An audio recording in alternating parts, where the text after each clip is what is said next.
கிட்டத்தட்ட 3 நாட்களுக்கு மேலாக இந்த காட்டுத்தீ தொடர்ந்து பரவிக்கொண்டே இருக்கிறது.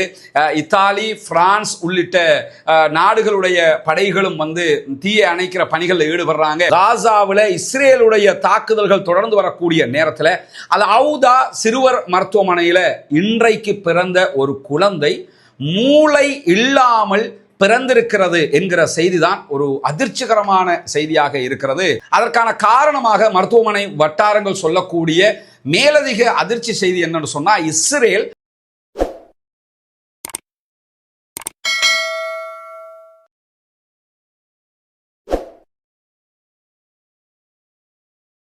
அஸ்ஸலாமு அலைக்கும் வரஹ்மத்துல்லாஹி வபரகாத்துஹு. பேரன்பிற்கினிய சகோதர சகோதரிகளே, நம் அனைவர் மீதும் ஏக இறைவனுடைய அமைதியும் கருணையும் உண்டாகட்டுமாக என்கிற உயரிய பிரார்த்தனைகளோடு 575வது நாளாகவும் காசாவிலும் காசாவையொட்டிய பாலஸ்தீன பெருநிலப்பரப்பிலும் என்னவெல்லாம் நடக்கிறது என்கிற செய்திகளை தான் இன்னைக்கும் நம்ம பார்க்க இருக்கிறோம். இன்னைக்கு வந்திருக்கக்கூடிய தகவல்களை பொறுத்தவரையில சில கவலைக்குரிய மனது ஏற்றுக்கொள்ளாத தகவல்கள் இருக்கிற அதே நேரத்தில் பல முக்கியமான மகிழ்ச்சிகரமான செய்திகளும் கூட இன்றைக்கு வந்திருக்கக்கூடிய காட்சியை நம்ம பார்க்க முடிகிறது. அதனுடைய முதலாவது செய்தியை நம்ம பார்த்தோம்னா, இன்றைக்கு கடந்த 48 மணி நேரங்களுக்குள்ளாக 77 பாலஸ்தீன அப்பாவிகள் கொல்லப்பட்டிருக்கிறார்கள், ஷஹீதாகி இருக்கிறார்கள் என்கிற வருத்தத்துக்குரிய செய்தியோடு 275 பேர் படுகாயம் அடைந்திருக்கிறார்கள் என்கிற செய்திகளும் வெளியாகி இருக்கிறது. இந்த அடிப்படையில் ஆரோக்கிய குறைபாடு என்பது பாலஸ்தீன குழந்தைகளுக்கு மத்தியில் ரொம்ப உச்சம் தொட்டு கொண்டிருக்கிறது என்கிற செய்திகளை ஐநா பகிரங்கமாக பல சந்தர்ப்பங்களில் வெளியிட்டு வந்தது. UNRWA வெளியிட்டு வந்தது. தற்போது வேர்ல்டு ஃபுட் புரோகிராம் உள்ளிட்ட அனைத்து அமைப்புகளும் இதை எச்சரிக்கையாக வெளியிட்டு வரக்கூடிய நேரத்தில் தான் இன்றைய தினம் காசாவினுடைய மருத்துவ வட்டாரங்கள் ஒரு அதிர்ச்சிகரமான செய்தியை வெளியிட்டிருக்கிறார்கள். அது என்ன அதிர்ச்சிகரமான செய்தின்னு சொன்னா, காசாவில் இஸ்ரேலுடைய தாக்குதல்கள் தொடர்ந்து வரக்கூடிய நேரத்தில் அது அவுதா சிறுவர் மருத்துவமனையில் இன்றைக்கு பிறந்த ஒரு குழந்தை மூளை இல்லாமல் பிறந்திருக்கிறது என்கிற செய்திதான் ஒரு அதிர்ச்சிகரமான செய்தியாக இருக்கிறது. அதற்கான காரணமாக மருத்துவமனை வட்டாரங்கள் சொல்லக்கூடிய மேலதிக அதிர்ச்சி செய்தி என்னன்னு சொன்னா, இஸ்ரேல் காசாவில் நடத்தி வரக்கூடிய தாக்குதல்கள்ல குண்டு தாக்குதல்களால் ஏற்படக்கூடிய கதிர்வீச்சு காரணமாக, ஆபத்தான ஆயுதங்களின் கதிர்வீச்சு காரணமாக கருவறையில் இருக்கக்கூடிய குழந்தைகளுக்கு பலத்த சேதம் ஏற்படுகிறது. அந்த வகையில தான் இந்த குழந்தை மூளையே இல்லாமல் பிறந்திருக்கிறது என்கிற செய்தியை சொல்லியிருக்கிறாங்க. அல்லாஹுடைய அருள் மாத்திரம்தான் அவர்களை பாதுகாக்க முடியும் என்பதை தவிர வேறு ஒன்றையும் நம்மால் எதிர்பார்க்க முடியாது என்பதை நம்ம பார்க்க முடியுது. ஏன்னா இப்படியான ஒரு செய்தியை நம்ம கேள்விப்பட்டது கூட கிடையாது. இன்னும் சொல்ல போனா 2ஆம் உலக மகா யுத்தத்தில் கூட நம்ம இதை கேள்விப்படலை. ஜப்பானுடைய ஹிரோஷிமா நாகசாகி மீது போடப்பட்ட அணுகுண்டுகளில் கூட இப்படியான செய்திகளை நம்ம கேள்விப்படலை. அந்த அளவுக்கு குழந்தைகள் பிறக்கும் போது தலை இருக்கிறது, மூளை இல்லாமல் பிறக்கிறது என்பதை அதை கற்பனை கூட பண்ண முடியாது. சகோதரர்களே, பாலஸ்தீன மக்களுக்காக ஒவ்வொரு தொழுகையிலும் இறைவனத்தில் கையேந்துகிற அதே நேரம் இந்த அநியாயத்தை செய்யக்கூடியவர்களுக்கு எதிராக கண்டிப்பாக பிரார்த்தனையில் ஈடுபடுங்கள், குனூத்து நாசிலாவை ஓதுங்கள் என்கிற கோரிக்கையை தொடர்ந்து நம்ம முன்வைக்க வேண்டி இருக்கிறது. இந்த நிலையில உலக உணவு திட்டம் வேர்ல்டு ஃபுட் புரோகிராம் அமைப்பு வெளியிட்டிருக்கக்கூடிய அறிக்கையில் என்ன சொல்றாங்கன்னா, காசாவில் எங்களுடைய உணவுகள் மொத்தமாக தீர்ந்து விட்டது, ஆனால் அவர்களுக்கு உதவி செய்வதற்கு நாங்கள் தயாராக இருக்கிறோம், எங்களுக்கு அனுமதி மாத்திரம்தான் கிடைக்க வேண்டும். ஏன்னா ரஃபா பார்டர்ல எங்களுடைய கண்டெய்னர்கள் ஆயிரக்கணக்கில் நிறுத்தி வைத்திருக்கிறோம், எங்களுக்கு அனுமதியை தந்துட்டீங்கன்னு சொன்னா காசாவுக்குள்ள உள்ள புகுந்து நாங்க உயிர்களை காப்பாற்றுகிற அந்த பணியில் ஈடுபடுவோம் என்கிறது வேர்ல்டு ஃபுட் புரோகிராம் என்கிற செய்திகளுக்கு மத்தியில் இன்றைக்கு பாலஸ்தீன அதிகார சபை அதனுடைய தலைவர் மஹமூது அப்பாஸ், பாலஸ்தீனத்தினுடைய ஜனாதிபதி என்று சொல்லிக்கிட்டு ஒன்றுக்கும் உதவாத ஒரு பதவியை வச்சுக்கிட்டு 92 வயதிலும் பதவி ஆசையில் இருக்கக்கூடிய இந்த மனிதன் இன்றைக்கு ஒரு அறிக்கையை வெளியிட்டிருக்கிறார். அந்த அறிக்கையை பார்க்கும்போது என்ன தோணுதுன்னா, இந்த இலங்கையில தேர்தல் பிரச்சாரங்கள்ல எல்லாம் எதிர்த்தரப்புக்கு பதில் சொல்லும் போது சிங்களத்தில் ஒரு அடைமொழி பயன்படுத்துவார்கள். எப்படி அடைமொழியை பயன்படுத்துவாங்கன்னா, பைத்தியக்காரன் நாயை குளிப்பாட்டி வீட்டில் வைத்ததை போல என்று சிங்களத்தில் ஒரு அடைமொழியை பயன்படுத்துவார்கள். ஏன்னா இவங்க எல்லாம் மனுஷ ஜென்மமே கிடையாதுங்கிறதுக்காக அடிமட்டத்துக்கு இறங்கி சொல்லக்கூடிய ஒரு வார்த்தை. இந்த வார்த்தை தான் மஹமூது அப்பாஸை பார்க்கும்போது எனக்கும் தோன்றுகிறது. ஏன்னா இது ஒரு கடினமான வார்த்தை கூட. இதை இப்படி பயன்படுத்தி விட்டார் என்று யாராவது நினைத்தீர்கள் என்று சொன்னால் தயவு செய்து பொறுத்துக் கொள்ளுங்கள். ஏன்னா வருகிற செய்திகளை பார்க்கும்போது தாங்க முடியாமல் இருக்குது. இவெல்லாம் மனுஷனா? ஏன்னா நம்ம பாலஸ்தீன மக்களுக்காக பிரார்த்திக்கிற அதே நேரம் இஸ்ரேலிய ஆக்கிரமிப்பாளர்களுக்கு எதிராக நீங்கள் குனூத்துன் நாசிலா ஓதுவதை போன்று அவர்களுக்கு எதிராக பிரார்த்தனை செய்வதை போன்று இந்த மஹ்மூத் அப்பாஸுக்கும் அவனுடைய ஆட்களுக்கும் எதிராகவும் நீங்கள் கண்டிப்பாக இறைவனிடத்தில் கையேந்த கடமைப்பட்டிருக்கிறீர்கள். நானும் கடமைப்பட்டிருக்கிறேன். ஏன்னா இன்னைக்கு அவங்க வெளியிட்டிருக்கக்கூடிய ஒரு அறிக்கையை பார்த்தீங்கன்னு சொன்னா, காசாவில் பாலஸ்தீன விடுதலை போராளிகள் காசா மக்களுக்கு கிடைக்கக்கூடிய உணவுகளை திருடுகிறார்கள் என்கிற ஒரு குற்றச்சாட்டை முன் வச்சிருக்கிறது மட்டும் இல்லாம, உங்களை நாங்கள் தூக்குமேடையில் ஏற்றுகிற காலம் வரும் என்று அவர் ஒரு அறிவித்தலை விடுத்திருக்கிறார். வயசு போன காலகட்டத்தில் வீட்டில் உட்கார்ந்து பத்திரிகையை படிச்சுட்டு இருக்க வேண்டிய காலகட்டத்தில் இஸ்ரேல்காரன் எதை எழுதி கொடுக்குறானோ அதையே அறிக்கையாக வெளியிடக்கூடிய ஒரு ஜென்மம் இது. அந்த ஜென்மம் என்ன சொல்லுதுன்னா, பாலஸ்தீன மக்களுக்காக தங்களுடைய உயிரையே தியாகம் செய்து போராடக்கூடியவர்களை அசிங்கப்படுத்தும் விதமாக அவர்கள் உணவுகளை திருடுகிறார்கள் என்கிற குற்றச்சாட்டை முன்வைத்திருக்கிறார்கள். இதுல ஹைலைட்டடான விஷயம் என்னன்னு சொன்னா, இன்றைக்கு பாலஸ்தீன விடுதலை அமைப்பு அங்கே போராடி கொண்டிருந்தாலும் பாலஸ்தீன உள்நாட்டு பாதுகாப்பு பிரிவு இருக்கிறாங்களா இல்லையா? போராட்டம் தனியா நடக்குது, உள்நாட்டினுடைய பாதுகாப்பையும் அவங்க ஓரளவுக்கு கண்ட்ரோல் பண்ணி கொண்டிருக்கிறாங்க. அதுல நிறைய சகோதரர்கள் கொல்லப்பட்டிருக்கிறாங்க உள்நாட்டு பாதுகாப்பு பிரிவு, போலீஸ் பிரிவுல. அந்த உள்நாட்டு பாதுகாப்பு பிரிவு காசாவில் இன்றைக்கு வெளியிட்டிருக்கக்கூடிய அறிக்கையில் என்ன சொல்றாங்கன்னு சொன்னா, தேசிய படைகளும் அதே போன்று அங்கிருக்கக்கூடிய பொதுமக்களுடைய பங்களிப்போட பாதுகாப்பு குழுக்கள் கொள்ளையடிப்பவர்களை தடுப்பதில் வெற்றி பெற்றிருக்கிறது அப்படிங்கிறாங்க.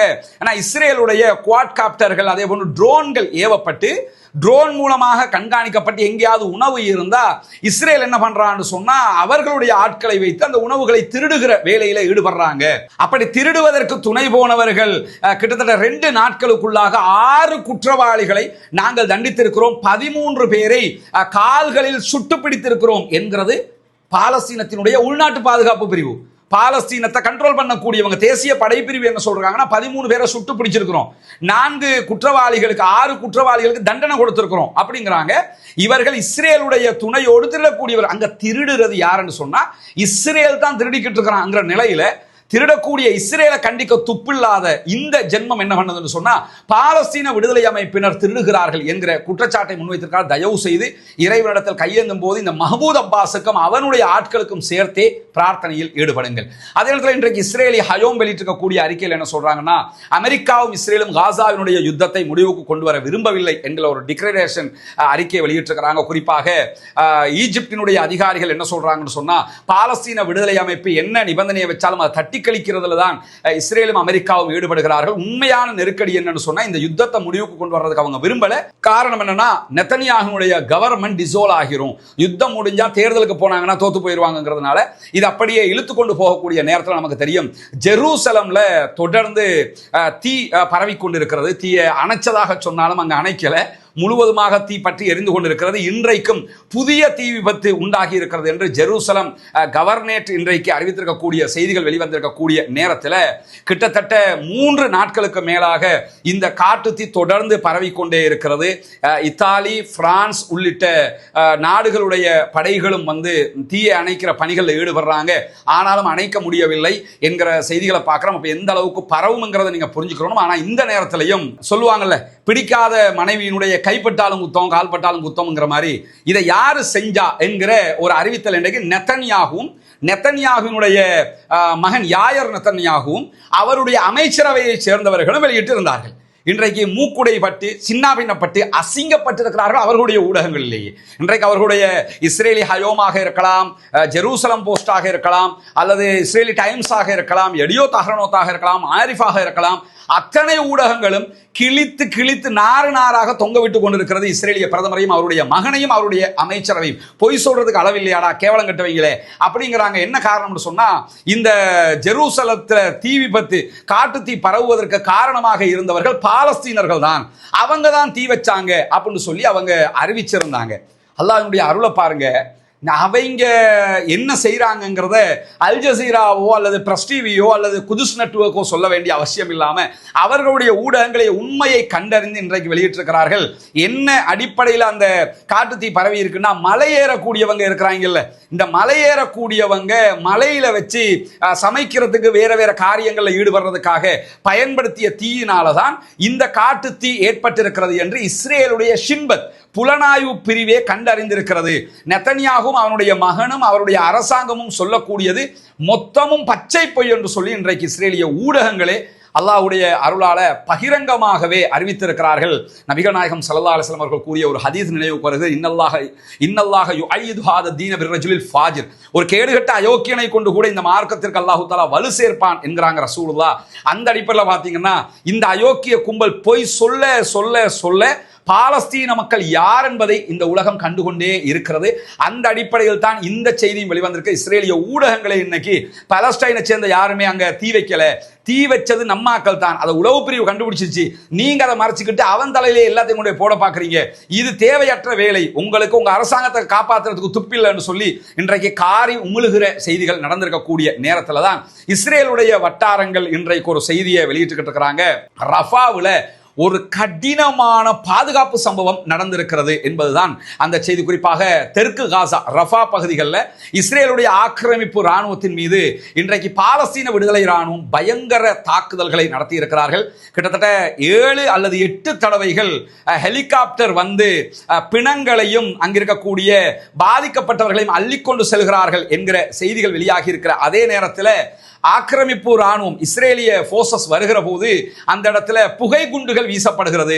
அது எதுக்குன்னா எத்தனை ஹெலிகாப்டர் போகிறதுங்கிறத கண்டக்கூடாதான், எத்தனை பேர் கொல்லப்பட்டிருக்கிறாங்கிறத கண்டக்கூடாது. அவங்க என்ன பண்ணுவாங்கன்னா செத்தவைங்களை எடுக்கிற நேரத்தில் ஒரு புகை குண்டு ஒன்று வீசுவாங்க. அதை வந்து அந்த கண்ணீர் புகை அந்த ஆர்ப்பாட்டங்களை கலைக்கிறதுக்கு வீசுவாங்கல்ல, அது கிடையாது. அதில் கண்ணீர் வரும், அது தாங்க முடியாமல் போயிடும்.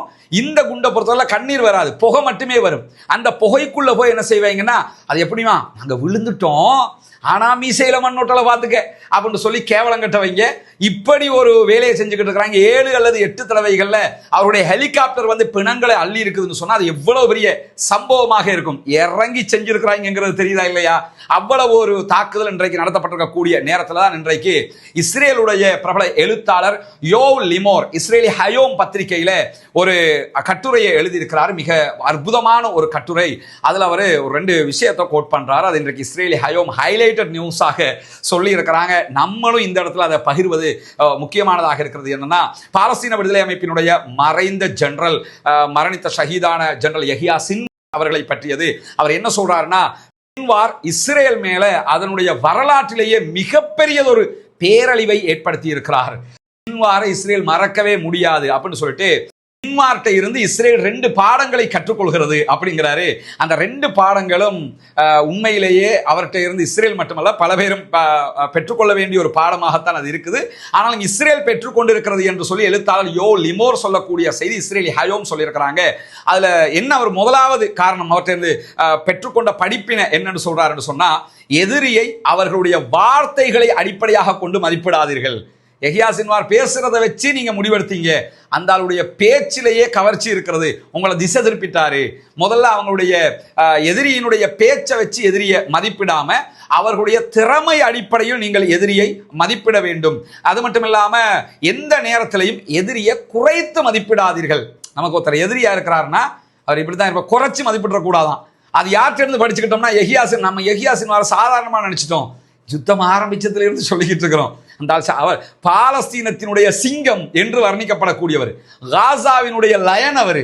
அந்த இந்த இந்த அட்டாக் இந்த நாள் வரைக்கும் 575வது நாள் வரைக்கும் போகுதுன்னா அதனுடைய திட்டமிடல் எல்லாம் எப்படிப்பட்டதாக இருக்கும்ங்கிறத புரிய முடியாது. அதான் அவர் சொல்றாரு, அவருடைய பேச்சை வச்சு முடிவெடுத்துட்டீங்க, அவர் அறிவை வச்சு நீங்க முடிவெடுக்கல, அது மட்டுமல்லாம அவரை குறைச்சி மதிப்பிட்டுட்டீங்க. இது நாம் பெற்றுக்கொண்ட முதலாவது படிப்பினை, யாரையும் இனிமே குறைச்சி மதிப்பிட்டுறாதீங்க அப்படிங்கிறாரு.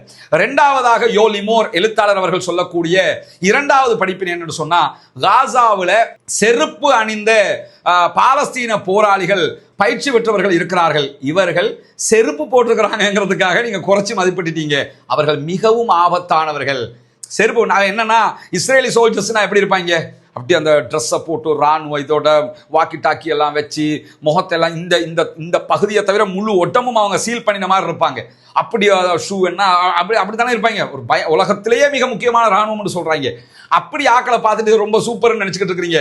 பாலஸ்தீன ராணுவத்தை பொறுத்தவரையில் செருப்பு தான் போட்டுக்கிட்டு இருக்கிறான், வெறும் ஸ்லீப்பர் போட்டுக்கிறான். அதை பார்த்துட்டு ஸ்லீப்பர் போட்டவங்க தானேன்னு நீங்க சாதாரணமா நினைச்சிட்டீங்கடா.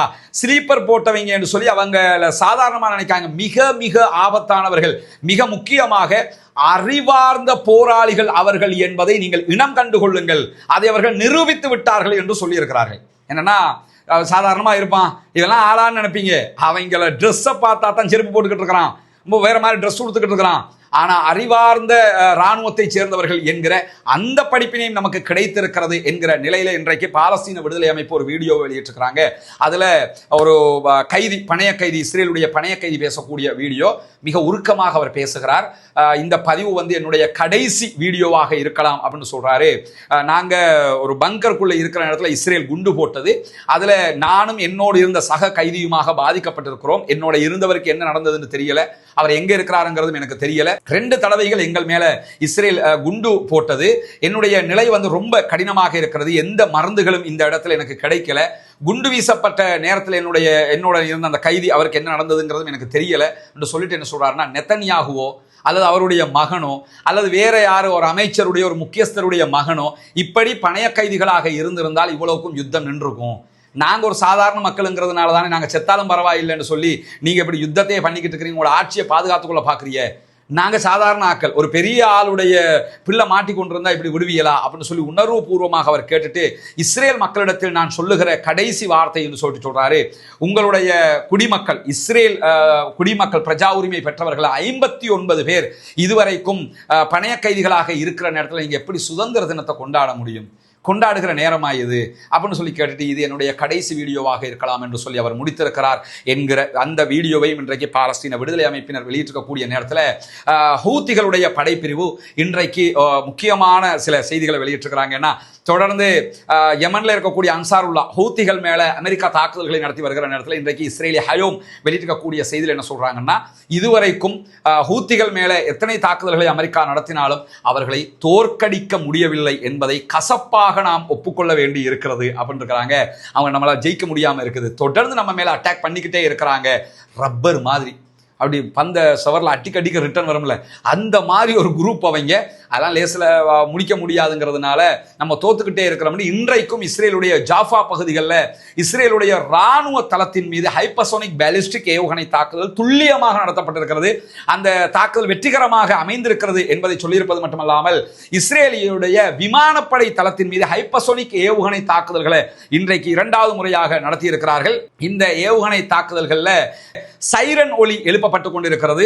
இஸ்ரேலுடைய செய்தித்தாள் எடியோத் அஹ்ரோனோத்தின் பிரகாரம் ஆரம்ப எச்சரிக்கையில் கிட்டத்தட்ட 1.5 மில்லியன் இஸ்ரேலியர்கள் அதிர்ச்சி அடைந்து பங்கர்களுக்குள்ள ஓடி போய் ஒளிச்சாங்க என்கிற செய்திகளை இஸ்ரேலுடைய எடியோத் அஹ்ரோனோத் செய்தித்தாளே 15 லட்சம் பேர் அண்டர் கிரவுண்ட்ல போய் ஒளிக்கிற அளவுக்கு இந்த தாக்குதல் இருக்கிறது. அவருடைய ராணுவ தளங்களை இலக்கு வச்சு தாக்கி கொண்டிருக்கிறாங்க. அது மட்டுமல்லாமல் இன்றைக்கும் இஸ்ரேலுடைய ரமத் டேவிட் விமானப்படை தளத்தை மீண்டும் ஹைப்பர்சோனிக் பாலிஸ்டிக் ஏவுகணைகள் மூலமாக யமன்ல இருக்கக்கூடிய ராணுவ பிரிவு தாக்குதல் நடத்தி இருக்கிறது என்கிற செய்திகள் வெளியாகி இருக்கிறது. அவர்கள் மீது எத்தனை தாக்குதல்களை அமெரிக்காவினுடைய படைகள் நடத்தினாலும் அவர்கள் தொடர்ந்து இஸ்ரேல் மீது தாக்குதல்களை நடத்தி வருகிறார்கள் என்கிற செய்திகளும் இன்றைக்கு வெளியாகி இருக்கக்கூடிய நேரத்தில் தான் பாலஸ்தீன மக்கள் மீது இப்படியான தொடர் தாக்குதல்கள் நடத்தப்படுகிறது. பாலஸ்தீனம் வெற்றி பெற வேண்டும், பாலஸ்தீனம் சுதந்திரம் அடைய வேண்டும், பாலஸ்தீன மக்கள் நம்மை போன்று நிம்மதியானவர்களாக மாற வேண்டும் என்கிற உயரிய பிரார்த்தனைகளோடு பாலஸ்தீன மக்களுக்காக ஜனநாயக ரீதியாகவும் குரல் எழுப்ப மறந்து விடாதீர்கள். வாஹ் தஅவானா அல்ஹம்துலில்லாஹி ரப்பில் ஆலமீன்.